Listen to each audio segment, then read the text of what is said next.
एक तरफ जहां इजराइल फिलिस्तीन को एक राष्ट्र के रूप में नहीं मानता, तो वहीं दूसरी ओर ईरान और रूस समेत दुनिया के कई देश इजराइल और फिलिस्तीन के बीच टू स्टेट थ्योरी को मानते हुए फिलिस्तीन को एक राष्ट्र के तौर पर मान्यता देते हैं।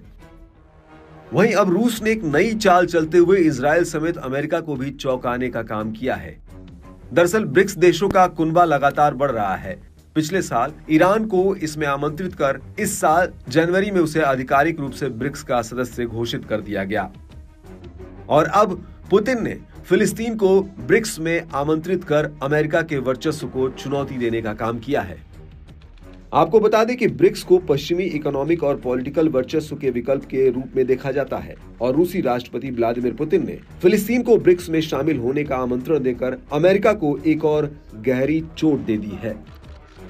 अपने इस फैसले से पुतिन ने एक साथ कई चीजें साधने का प्रयास किया है। पहला तो वो एक और देश को अपना समर्थक बना लेगा और दूसरी बात कि वो फिलिस्तीनियों का समर्थक भी बन गया है।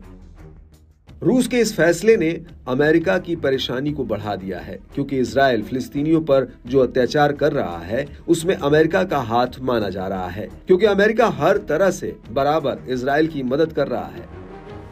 इस पूरे मामले में फिलिस्तीनी राजदूत ने कहा कि अक्टूबर में रूस में होने वाले ब्रिक्स ऑर्गेनाइजेशन के अगले समिट के बाद फिलिस्तीन इसमें शामिल होने के लिए आवेदन करेगा। फिलिस्तीनी राजदूत ने कहा कि हम शिखर सम्मेलन के बाद इस संगठन में शामिल होने के लिए आवेदन भेजेंगे, जो 22 से 24 अक्टूबर तक रूस में आयोजित होने वाला है। उन्होंने ये भी कहा कि रूसी राष्ट्रपति ने फिलिस्तीनी अथॉरिटी के राष्ट्रपति महमूद अब्बास को इस कार्यक्रम में शामिल होने के लिए आमंत्रित किया है। उन्होंने इस निमंत्रण को सकारात्मक संदेश और फिलिस्तीनी लोगों के समर्थन का प्रतीक बताया।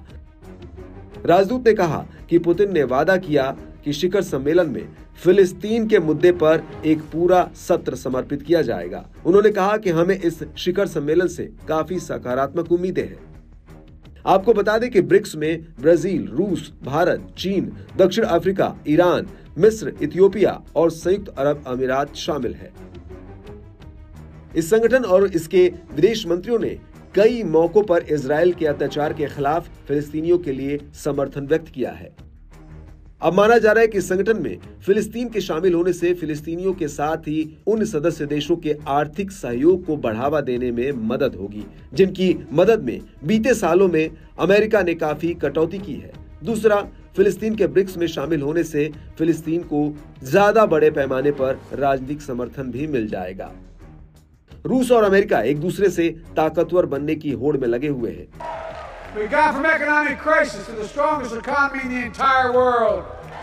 लेकिन ये आने वाला समय बताएगा कि कौन आगे निकल पाया है। एक तरफ अमेरिका नेपथ्य में रहकर अपने हित को साध रहा है, तो दूसरी तरफ रूस भी कमतर नहीं है, जो रणनीति के साथ साथ कूटनीति का भी बखूबी इस्तेमाल कर रहा है।